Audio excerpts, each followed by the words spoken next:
He was whipping up okayness in a kettle. Actual decency? Complete and utter adequacy. Bro, the smell. It was acceptable. The End of Oak Street is the best dinosaur movie since the last dinosaur movie I watched. Which was the best dinosaur movie since the last dinosaur movie I watched. Which was the best dinosaur movie since the last dinosaur movie I watched. Which was the...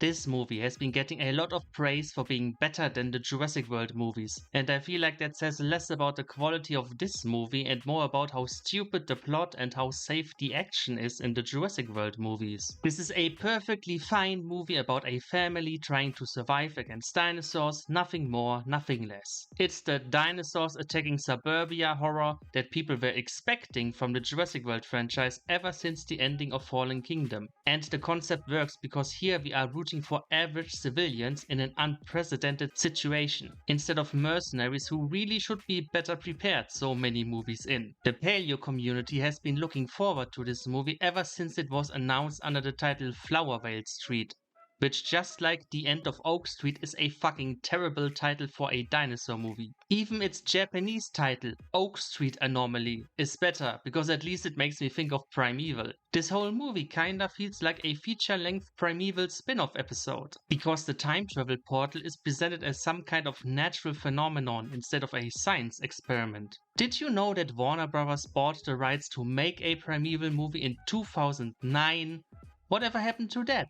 I don't know if the director David Robert Mitchell even knows what Primeval is, because he cited The Twilight Zone and Poltergeist as inspirations, and because just saying you are inspired by 80s ambient entertainment is too subtle, the movie literally takes place in 1982, and that's already my first gripe with it. I'm so fucking sick of 80s nostalgia. Stranger Things started 10 years ago. Super 8 was released 15 years ago. And it was absolutely like walking into a real house in the 1980s. I mean, every single detail, every prop, everything in the fridge, everything on the shelves. Can we please move on to a new decade? This spiky Spinosaurus doesn't belong in an 80s throwback. It belongs in a late 2000s throwback, while Animal I've Become plays in the background.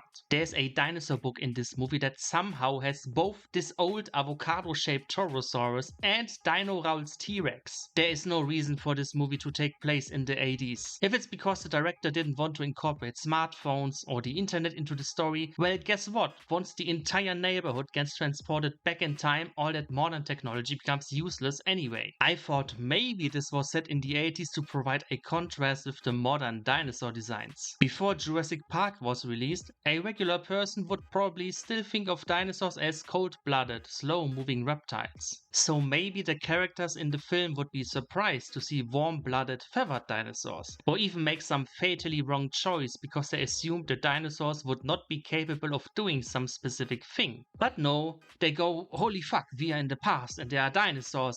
And that's it. I kinda miss the scientist character or nerdy kid who knows about dinosaurs beforehand. And what are we looking at here? We're looking at sea otters. And who gets to apply their knowledge in the real life stress situation. Because once you remove that aspect, you are entering that gray zone of, does it even matter that these are dinosaurs? Would the movie be that different if they got transported to an alien planet or into a fantasy world? Because that's what this already is. This is not the Jurassic or the Cretaceous. This is cartoon prehistory land, where tortoises are the size of cars and snakes are the size of houses. It's a miracle there are no giant insects in this. One of the reasons Jurassic Park left such an impact compared to any dinosaur movie before or after is that there was some actual paleontological input behind the scenes. Yes, there's a lot of fictitious stuff made up for that movie, but the shift from the lizard-like dinosaurs in Ray Harryhausen movies to these is significant. Meanwhile, the shift from Jurassic World to End of Oak Street is ILM just putting feathers onto their pre-existing Allosaurus model. I like the idea of covering it in scars to show that this is a wild animal with a lot of life experience, but then the crooked teeth make it look like a meth head. A few months ago, I jokingly said the Allosaurus was gonna break its right foot and turn out to be the real-life specimen Big L. And while its right leg does get injured in the movie, I am not sure that was an intentional reference. That would require the director to have actual interest in the kind of stories you can tell based on real-life dinosaurs, and not what I assume to be a case of, oh yeah, I always loved dinosaurs, I grew up watching all the Godzilla movies. For example, the feathers in this movie don't feel like someone wanting to celebrate scientific progress or being advised by a paleontologist. It feels like the director went, oh yeah, I heard dinosaurs are supposed to be feathered now. And as a result, feathers are slapped on everything, from coelophysis to giant stegosaurs and sauropods who are going to die of heat stroke. Feathered dinosaur depictions in 2026 are not groundbreaking, even the Jurassic World franchise has come around on them. The Tropeognathus model looks really nice because it looks like they based it on the Ornithocheirus from Walking with Dinosaurs. And then they gave it a long Rhynchus-like tail because they just couldn't help themselves wanting a generic pterodactyl. Same with the Spinosaurus, where the proportions of the previous model look better than the actual model they use in the film. A bit like with 65, there are also some creatures where you have to go out of your way to even piece together what animal this was originally supposed to be. The only reason we know these large guys are coelophysis is because Michael Giacchino loves to give cheesy titles to his score, and yet 99% of reviews are still going to refer to them as raptors. Michael Crichton and Steven Spielberg created an entire new archetype of movie dinosaur because they prominently featured its name, and as long as new dinosaur movies don't care to do that, their dinosaurs will always just be seen as another raptor or another T-Rex. Years ago, someone with supposed inside information said that Garginia would be in this movie. If this is supposed to be Garginia, what a waste of potential. Garginia is a Triassic reptile with a comically oversized skull that would make for a striking appearance, but this is just a generic crocodile monster. Could be anything. And the reason why I am such a nitpicker when everyone just wanted to have fun with dinosaurs, the movie idea, as opposed to dinosaurs, the real-life animal, is that generative AI and the misinformation it provides will continue to run rampant online and in the film industry. Warner Brothers already partnered with an AI dog podcast to promote The End of Oak Street, and they got caught using AI concepts for their Supergirl movie. So even if David Robert Mitchell wouldn't have approved of it, I can no longer trust the studio that some of these creature designs didn't start out with someone messing around in Midjourney. And the better generative AI gets at replicating pre-existing paleo art, the more important it becomes to spot the telltale anatomical errors so you do not fall for it. Hey yo, what the fuck? But enough ranting about dinosaur accuracy. I didn't like the inaccurate armor in Christopher Nolan's The Odyssey either, but that movie won me over with its presentation, acting, and emotional storytelling. Can The End of Oak Street do the same? Almost not really. While I'm not the biggest fan of the dinosaur designs, their behavior is at least a bit more animal-like. Yes, most of the time they're just hunting people, but first, they actually sneak up on their prey instead of roaring at them. Second, there are no massive kaiju battles in this. And third, there are moments where the dinosaurs are doing more mundane things like shitting or mating. Yes, after Jurassic World Rebirth chickened out on a Titanosaur sex scene, The End of Oak Street decided to give us more on-screen sex than there was in that movie where single people are only allowed to have sex one night a year. It's also why I don't wanna hear any comment that an accurately proportioned Garginia would look too absurd for this movie. You know how absurd it is to see two giant feathered sauropods fucking in a PG-13 movie that isn't trying to be a nature documentary? Is that a dinosaur? Fucking.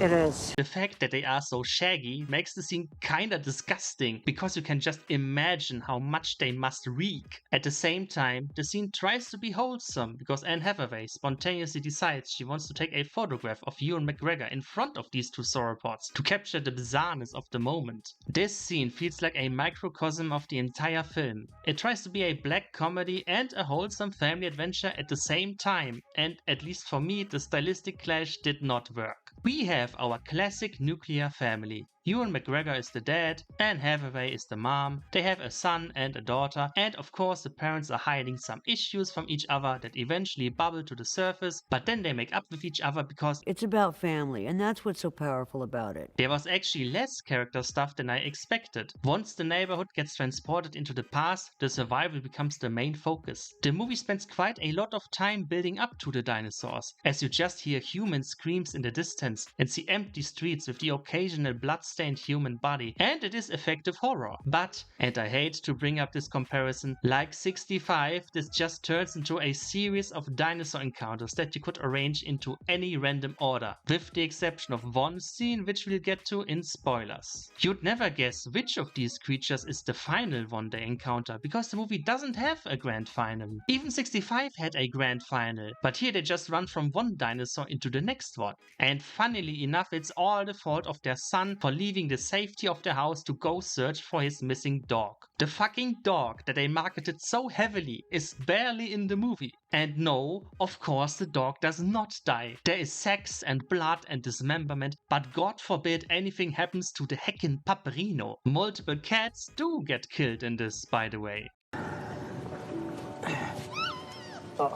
I have seen some people say they would actually risk their lives for their dog, but then the daughter follows the son, and then the parents notice their children are missing, so they start searching the streets, not even knowing where to look. I was a bit disappointed because they started out so rational, barricading doors, gathering food and ammunition, but then it all fell apart. In fact, considering how the first scene of the movie shows the entire neighborhood gathered together, I was expecting the family to team up with more survivors. The son gets beat up by a bully because he broke the arm of the bully's brother, who then stops the bully because they obviously have bigger problems right now. I was expecting the bully to either get eaten right there or to later help out the brother to show that he forgave him, but the bully never comes back. It's just a random scene. I don't think the son ever even told his parents that he broke another kid's arm. The only survivor that eventually tags along is another teenage girl who doesn't contribute anything. And while it is set up that the son has a crush on her, in the end she's holding hands with the daughter. So you know when this movie bombs, you will see 100 The End of Woke Street thumbnails on YouTube. Overall, this is an okay dinosaur thrill ride that gets a lot of its praise just because people are fed up with the Jurassic World franchise. I am very generous when I'm giving this a 7 out of 10, and that is really only because of one moment that I am going to spoil right now.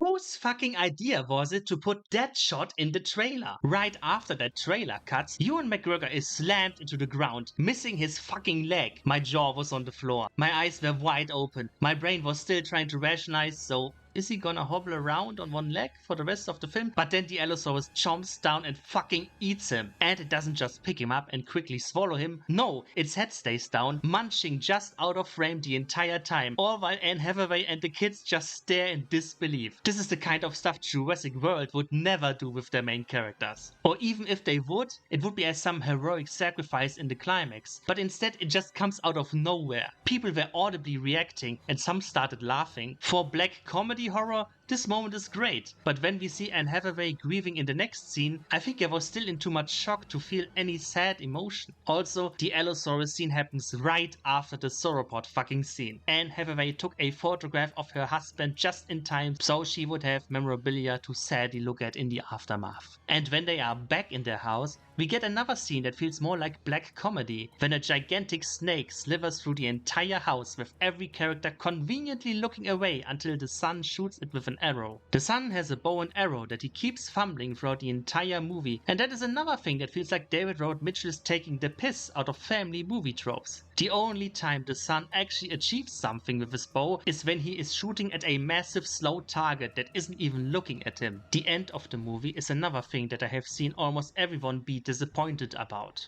Are there any dinosaurs here? What? Yo, so crazy. This scene, which they put in a TV spot, is from after they have already jumped through a time portal back into 1982. At this point, there are no more threats. The last creatures they had to deal with were the pterosaurs on the roof. I kept waiting for some final twist that a dinosaur was gonna follow them through that portal. Maybe even the Allosaurus so Anne Hathaway can avenge her husband. But no, the dinosaurs are no longer relevant at this point. Instead, the finale, if you can call it that, is them realizing that they arrived 15 minutes before the neighborhood gets teleported into prehistory. So Anne Hathaway makes a phone call to ensure that Ewan McGregor comes to their location and avoids being teleported into prehistory to his certain death.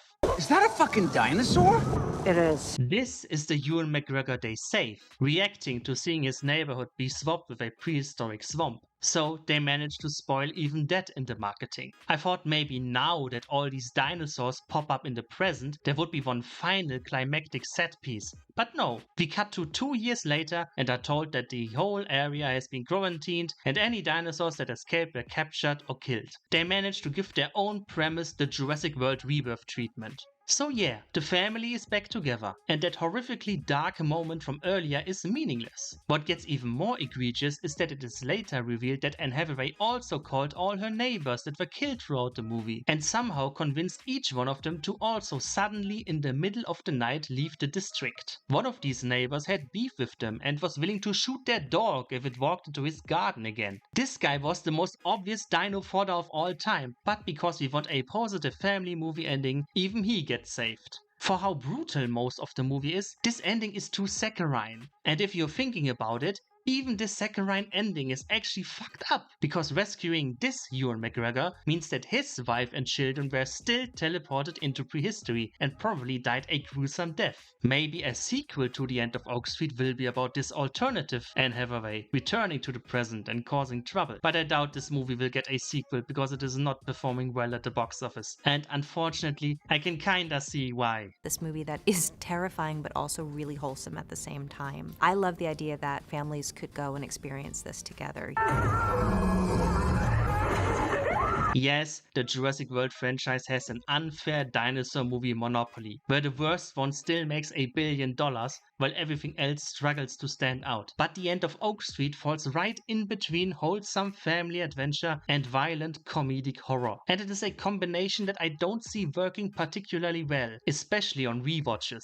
And even if the movie tries to be revolutionary by giving its dinosaurs feathers, some of them are literally recycled from the Jurassic World movies, while other creatures feel like they belong in a generic prehistoric fantasyland setting you would see in a cartoon. And as long as that's the approach a director takes to dinosaurs, instead of wanting to celebrate the real-life science that allowed us to learn so much about these long-gun animals in the first place, I do not think we will ever get that mythological next great dinosaur movie after Jurassic Park.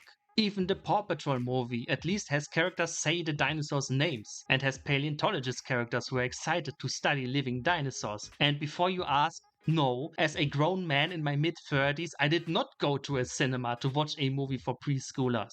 You see how this looks, right? I did watch a cam rip though.